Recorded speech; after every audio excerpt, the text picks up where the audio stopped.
Hello' students, তো আমাৰ সমৰ্থ পৰ্টেলত কলেজ চিলেকশ্যন আৰু ছাবজেক্ট চিলেকশ্যন ষ্টাৰ্ট হ'বলৈ গৈ আছে। তো কিদৰে কৰিব লাগিব সেই প্ৰচেছখিনি আজি ভিডিঅ' ডিছকাছ কৰিব ওলাইছোঁ। এতিয়া প্ৰথমতে দেখিছা ইয়াতে ৰাইট ছাইডে ইয়াতে লগ ইন কৰিবলৈ অপশ্যন আহিছে। তোমালোকে আগতো কৰিছা হয়তো। তো তোমালোকৰ যোনবিলাক আইডি আৰু পাছৱৰ্ড আছিলে সেইটো মাৰি পেলাই তোমালোকে কি কৰিব লাগিব, লগ ইন কৰিব লাগিব। আৰু কাৰোবাৰ যদি পাছৱৰ্ড মনত নাই, তলত আছে ফৰগট পাছৱৰ্ড, তো সেইটো ক্লিক কৰিও তোমালোকে নিজৰ পাছৱৰ্ডটো উলিয়াই ল'ব পাৰিবা। এতিয়া লগ ইন ক্লিক কৰাৰ লগে লগে ইয়াত দেখিছা তলত অপশ্যনটো এপ্লাই ইন কলেজ নাও, তো সেইটোত ক্লিক কৰিবা। তো লগ ইন কৰাৰ লগে দেখিছা ইয়াতে মাই প্ৰফাইল, মাই এপ্লিকেশ্যন সেই গোটেইখিনি আহিব বাৰু। তো আমি এটা এটাকৈ ডিছকাছ কৰি যাম। প্ৰথমতে এইটো এপ্লাই কলেজ ইন কলেজ নাওটো ক্লিক কৰিবা। তাৰপিছতে ইয়াতে ধৰা প্ৰথমতে চোৱা এডমিশ্যন মোড, তোমালোকেতো নন CUET হোৱা হয় নাই, তো নন CUET অপশ্যন ক্লিক কৰিব লাগিব। ইউনিভাৰ্চিটি, তোমালোকে কোনখন ইউনিভাৰ্চিটি পঢ়িব বিচাৰা তাত ক্লিক কৰাৰ লগে লগে বিভিন্ন ধৰণৰ অপশ্যন আহিব। তো কোনখন ইউনিভাৰ্চিটি চুজ কৰা তোমালোকৰ ওপৰত কথা, সেইটো চুজ কৰিবা। নেক্সট আছে কলেজ, তো ইউনিভাৰ্চিটি চুজ কৰাৰ লগে লগে সেই ইউনিভাৰ্চিটিৰ আণ্ডাৰত কি কলেজ আছে সেইখিনি কলেজ অপশ্যনত আহি যাব। নেক্সট আছে আমাৰ কি হ'ব, আমাৰ যোনটো স্কিম টাইপ আছে ইয়াতে প্ৰগ্ৰাম যোনটো লেভেল আছে, তো ইয়াতে বেচেলৰ দেখিছা ইয়াতে আণ্ডাৰ গ্ৰেজুৱেট প্ৰগ্ৰাম সেইটোৱে হ'ব। তাৰপিছতে তলত চাবা ইয়াতে স্কিম টাইপ, তো কি হ'ব NEP ষ্ট্ৰীম হ'ব। আৰু প্ৰগ্ৰামটো কি হ'ব, তোমালোকে যদি আৰ্টছত পঢ়া আৰ্টছৰ, ছায়েন্সত পঢ়িলে ছায়েন্সৰ, কমাৰ্চত পঢ়িলে কমাৰ্চৰ। তো এইখিনি গোটেইখিনি ক্লিক কৰাৰ পিছতে কাৰেক্টলি তাত তলত চোৱা প্ৰচেছ অপশ্যনটো আছে তাত ক্লিক কৰিবা। তো প্ৰচেছত ক্লিক কৰাৰ পিছতে ইয়াতে আহিব তোমালোকৰ মেজৰ আৰু মাইনৰ ছাবজেক্ট চুজ কৰিবলৈ। তো ইয়াতে এটা চুজ কৰিব লাগিব। এতিয়া চোৱা প্ৰথমতে চিলেক্ট গ্ৰুপ, তো প্ৰথমতে তোমালোকে কোনটো গ্ৰুপত ল'ব বিচাৰিছা, মেজৰ নে মাইনৰ, সেইটো চিলেক্ট কৰিব লাগিব। তাৰ চিলেক্ট গ্ৰুপ দুটা দেখিছা তোমালোকে, দুটা গ্ৰুপ আছে, চিলেক্ট গ্ৰুপ দুটা আছে চোৱা, এইফালে লেফ্ট ছাইডে এটা, ৰাইট ছাইডে এটা। তো তোমালোকে গ্ৰুপটো চিলেক্ট কৰিব লাগিব। আৰু তলত সেইটো গ্ৰুপত তলত দেখিছা চিলেক্ট ওৱানত তোমালোকে কি চুজ কৰিব বিচাৰিছা সেইটো তোমালোকে দিব লাগিব। মানে কোনটো ছাবজেক্ট, ইয়াত ক্লিক কৰাৰ লগে লগে ছাবজেক্টবিলাক ওলাব। তো কোনটো ছাবজেক্ট তোমালোকে দিব বিচাৰিছা সেইটো তোমালোকৰ ইয়াত ক্লিক কৰিব লাগিব। তো ঠিক তেনেকৈ ছাবজেক্ট 2 দেখিছা, তো ছাবজেক্ট 2 তোমালোকে কি কৰিব লাগিব, যোনটো তাতে ক্লিক কৰিলে বেলেগ বেলেগ ছাবজেক্ট আহিব। তো তোমালোকে কোনটো মাইনৰ আৰু কোনটো মেজৰ ল'ব বিচাৰিছা সেইটো ক্লিক কৰিলে হ'ল। তাৰপিছতে আহিছে ইয়াতে আমাৰ কি চোৱা, ইয়াতে দেখাব তোমালোকৰ যে প্ৰগ্ৰাম মই এইটো চিলেক্ট কৰিলোঁ, বেচেলৰ অফ আৰ্টছ চিলেক্ট কৰিলোঁ, কলেজখন এইখন হ'ল আৰু ইউনিভাৰ্চিটিখন এইখন হ'ল। এতিয়া তোমালোকৰ কোৰ্চ কি চিলেক্ট কৰিলা, তো ইয়াতে আমাৰ 1 মেজৰ এণ্ড 1 মাইনৰ থাকিব। তো মাইনৰত কি ল'লা, মেজৰত কি ল'লা, এইখিনি তোমালোকক দেখাই দিব। তো এইখিনি যদি কাৰেক্ট হৈছে তোমালোকে নেক্সটত যাব পাৰা। আৰু যদি কিবা ভুল থাকে, বোলে মই ছাবজেক্টখিনি চেঞ্জ কৰিব বিচাৰিছোঁ, তো ইয়াতে তলত যোনটো আছে ইয়াতে হোমত গৈ পেলাই আকৌ নতুনকৈ এপ্লাই কৰিব লাগিব। তো যদি ঠিক কাৰেক্ট থাকে তোমালোকে নেক্সটত ক্লিক কৰিবা। ক্লিক কৰাৰ লগে লগে তো ইয়াতে চোৱা তোমালোকৰ গোটেই ডিটেইলছখিনি ইয়াতে আহিব নেক্সট ক্লিক কৰাৰ লগে লগে। তো ইয়াতে চাব পাৰিবা। আৰু যদি কিবা ভুল থাকে তোমালোকৰ প্ৰিভিয়াছ অপশ্যন ক্লিক কৰি পেলাই আগত গৈ ঠিক কৰি ল'ব পাৰিবা।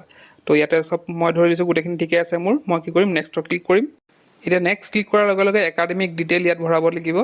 তো ইয়াতে ধৰা ক্লাছ আমি 10 কোনটো ইয়াৰত পাছ কৰিছোঁ এইখিনি ভৰাব লাগিব। ক্লাছ 10ৰ পাৰ্চেণ্টেজ কিমান আছিলে, কিমান ডিভিজন পাইছিলোঁ, বা ইয়াতে কোনটো ইনষ্টিটিউটৰ আণ্ডাৰত কৰিছিলোঁ, তো গোটেইখিনি ইয়াতে নাম চাম গোটেইখিনি ভৰাব লাগিব। ঠিক তেনেদৰে ক্লাছ 12ৰ যোনবিলাক ডিটেইলছ আছে, তোমালোকৰ কোন কোৰ্চ কেতিয়া পাছ কৰিছিলা, কিহৰ আণ্ডাৰত পাছ কৰিছিলা, ৰোল নম্বৰ কিমান আছিল, সেই গোটেইখিনি ডিটেইলছ তোমালোকে নেক্সট পেজত পিছৰখিনি দিব লাগিব। তো তলত তোমালোকে যদি চোৱা ইয়াতে ছাবজেক্ট ৱাইজ, ক্লাছ 12ৰ ছাবজেক্ট ৱাইজ তোমালোকে কিমান নম্বৰ পাইছিলা আৰু টোটেল মাৰ্কছ কিমান আছিল সেইখিনি ভৰাব লাগিব। তো ইয়াতে দেখিছা গোটেই ডিটেইলছ ইয়াত লিখা আছে। তো ইয়াতে তেনেকৈ তোমালোকে ভৰাব লাগিব। লগতে ইয়াতে তোমালোকৰ নিজৰ পাৰ্চেণ্টেজ, টোটেল মাৰ্কছ আৰু টোটেল পাৰ্চেণ্টেজ সেইখিনি গোটেইখিনি নিজে নিজে ওলাই যাব। ইয়াৰ পিছত তোমালোকে আপলোড কৰিব লাগিব দুখন PDF। এখন হৈছে ক্লাছ 10ৰ মাৰ্কশ্বিটৰ আৰু ছেকেণ্ডখন হৈছে ক্লাছ 12ৰ মাৰ্কশ্বিটৰ PDF ইয়াত আপলোড কৰিব লাগিব। ইয়াতে আপলোড কৰাৰো কিছুমান ৰুল দিয়া আছে। সেই যোনখন PDF থাকিব সেইটো 10 KB to 500 KB লৈকে ছাপোৰ্ট কৰিব। তো ইয়াতকৈ বেছি বা কম দিলে কিন্তু ছাপোৰ্ট নকৰে, সেইটো কথা ধ্যান দিবা। তাৰপিছতে তোমালোকৰ এতিয়া কি আপলোড হ'ল সেই গোটেইখিনি ইয়াতে দেখাব। আৰু তাৰপিছত তোমালোকক ইয়াতে লিখা থাকিব, তোমালোকে ডিক্লেৰেশ্যন এটা থাকিব। তো ইয়াৰ পিছতে তোমালোকে কৰিব লাগিব ছাবমিট। তো ছাবমিট কৰাৰ লগে লগে তোমালোকৰ এনেধৰণৰ ইণ্টাৰফেচ থাকিব, য'ত তোমালোকৰ নাম, তোমালোকৰ কেটেগৰী, পাছত গোটেইখিনি আহিব আৰু কোনটো প্ৰগ্ৰামত তোমালোকে চিলেক্ট কৰিছা সেই গোটেইখিনি ইয়াত আহি যাব। তাৰপিছত তলত যদি স্ক্ৰল কৰা তাতে চোৱা ইয়াতে ভেৰিফাই কৰিব দিছে যে গোটেইখিনি ডিটেইলছ ঠিকে আছে নাই তোমালোকৰ লাষ্ট ছাইডত যোনবিলাক চাইছা বক্সবিলাক আছে তাত বক্সবিলাক ক্লিক কৰাৰ লগে লগে গ্ৰীণ কালাৰ হৈ যাব এটা টিক আহি যাব মানে তুমি এইটো চেক কৰিছা তো এই গোটেইখিনি তেনেকৈ চেক কৰি পেলাই তোমালোকে সেই বক্সখিনি টিক মাৰি গ'লে হ'ল তো সেই গোটেইখিনি চেক কৰাৰ পিছত তোমালোকে তলত যোনটো অপশ্যন আছে ছাবমিট এপ্লিকেশ্যন সেইখন তোমালোকে ক্লিক কৰিব লাগিব এতিয়া সেইটো ক্লিক কৰাৰ লগে লগে তোমালোকৰ এনেকুৱা ধৰণৰ এটা ইণ্টাৰফেচ আহিব য'ত তোমালোকৰ গোটেইখিনি ডিটেইলছ থাকিব আৰু কোনখন কলেজত এপ্লাই কৰিছা প্ৰগ্ৰাম নেম কি আৰু ষ্টেটাছ ইয়াত দিয়া আছে এপ্লিকেশ্যন ছাবমিটেড এপ্লিকেশ্যন ছাবমিটেড হৈছে তাৰপিছত একচেপ্ট কৰিলে একচেপ্টেড আহিব ৰিজেক্ট কৰিলে ৰিজেক্টেড আহিব আৰু তলত ইয়াত আছে ৰিচিপ্ট চোৱা দেখিছানে ৰিচিপ্টটো তোমালোকে প্ৰিণ্ট আউট কৰি ল'ব লাগিব যে কোনখন কলেজত এপ্লাই কৰিলা কিহৰ কাৰণে এপ্লাই কৰিলা প্ৰগ্ৰাম কি তো সেইখিনিৰ কাৰণে ৰিচিপ্টখন তোমালোকে প্ৰিণ্ট আউট কৰি ল'বা তো এতিয়া আমি যদি হোম পেজলৈ যাওঁ তো এনেধৰণৰ ইণ্টাৰফেচ দেখাব আমি ক'ত এপ্লাই কৰিলোঁ সেই গোটেইখিনি ইয়াত আহিব তোমালোকে জাষ্ট এখন নহয় কেইবাখনো কৰিব পাৰিবা তো যিমানখিনিত কৰিছা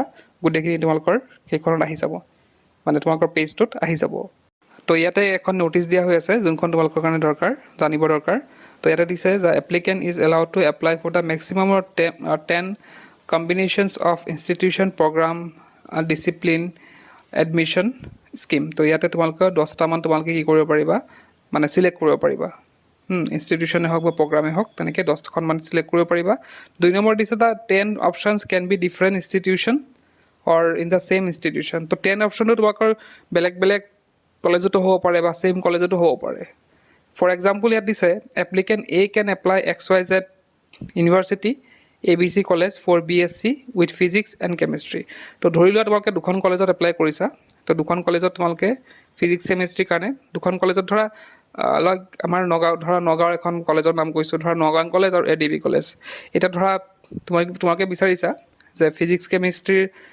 মানে কম্বিনেশ্যন লৈ পেলাই কেমেষ্ট্ৰিটো মই মেজৰ ল'লোঁ ফিজিক্সটো মই কি কৰিলোঁ মাইনৰ ল'লোঁ তো এই দুটা কম্বিনেশ্যন লৈ পেলাই মই কি কৰিলোঁ নগাঁও কলেজতো এপ্লাই কৰিব পাৰিম ADBটো এপ্লাই কৰিব পাৰিম তাৰপিছত দিছে applicant A can apply the same combination in XYZ University ABC College for BSc in Physics and Chemistry under 2 minor scheme which will be counted as different combination তো তোমালোকে চোৱা তোমালোকে মাইনৰ দুটা লৈ পেলাও মেজৰ নলৈ মাইনৰ দুটা লৈ পেলাও তোমালোকে কি কৰিব পাৰা এপ্লাই কৰিব পাৰা ছেইম প্ৰচেছত এতিয়া মই সেই যেনেকৈ আগৰ এক্সাম্পলটো কৈছিলোঁ যে মই ধৰিছোঁ মই দুটা মাইনৰ ল'ম মাইনৰ ছাবজেক্ট লৈ পেলাই মই ADBটো এপ্লাই কৰিম নগাঁও কলেজতো এপ্লাই কৰিম নেক্সটটো দিছে আমাৰ similarly applicant a may choose apply other combinations within the same programme in the same college university campus or may also choose apply for the different combination in the same or different institution so তোমালোকে বেলেগ বেলেগ combination কাৰণেও তোমালোকে apply কৰিব পাৰা same কলেজতে বা বেলেগ বেলেগ কলেজতে তোমালোকে বেলেগ বেলেগ কম্বিনেশ্যন তেনেকৈ মই ক'লোঁ যে ফিজিক্স কেমেষ্ট্ৰি হয়নে বেলেগ বেলেগ ল'ব পাৰা মেথছ ল'ব পাৰা বা মেথছ আৰু মই বায়'লজি লৈ পেলাই কৰিম তো একেটা ইনষ্টিটিউটতে বেলেগ বেলেগ ছাবজেক্ট লৈ পেলাই তোমালোকে বেলেগকৈ এপ্লাই কৰিব পাৰা মুঠতে 10 বাৰ কৰিব পাৰিবা তাৰ ওপৰত কৰিব নোৱাৰা তাৰপিছত on incomplete form shall not be counted under the maximum 10 application form limit তো এতিয়া কি কৈছে ইনকমপ্লিট যোনটো ফৰ্ম হ'ব সেইটো কিন্তু কাউণ্ট কৰা নহ'ব আৰু 10খন তোমালোকে খালি কি পাবা ফৰ্মৰ লিমিট পাবা বোলে মই এখন এনেই থৈ দিছোঁ সেইখন পিছত কৰিম সেইখন কিন্তু কাউণ্ট কৰা হ'ব গতিকে তোমালোকক 10 বাৰ এপ্লিকেশ্যন দিয়া হ'ব এপ্লিকেশ্যন ছাবমিট কৰা তোমালোকৰ পাৰ্মিশ্যন আছে বা এপ্লিকেশ্যন তোমালোকক দিয়া হ'ব সেই সময়মতে তোমালোকে কৰিব লাগিব তাৰপিছত দিছে যে ইয়াতে only the submitted form shall be counted it should also' be noted that once submitted such form can not be discarded তো ইয়াতে এবাৰ ছাবমিট কৰাৰ পিছত সেইটোখন পৰা আকৌ ফৰ্মখন ঠিক কৰিব নোৱাৰি বাট কেন অনলি বি এডিটেড তো সেইখন এডিট কৰিব পাৰি এডিটৰ অপশ্যন যেতিয়া দিব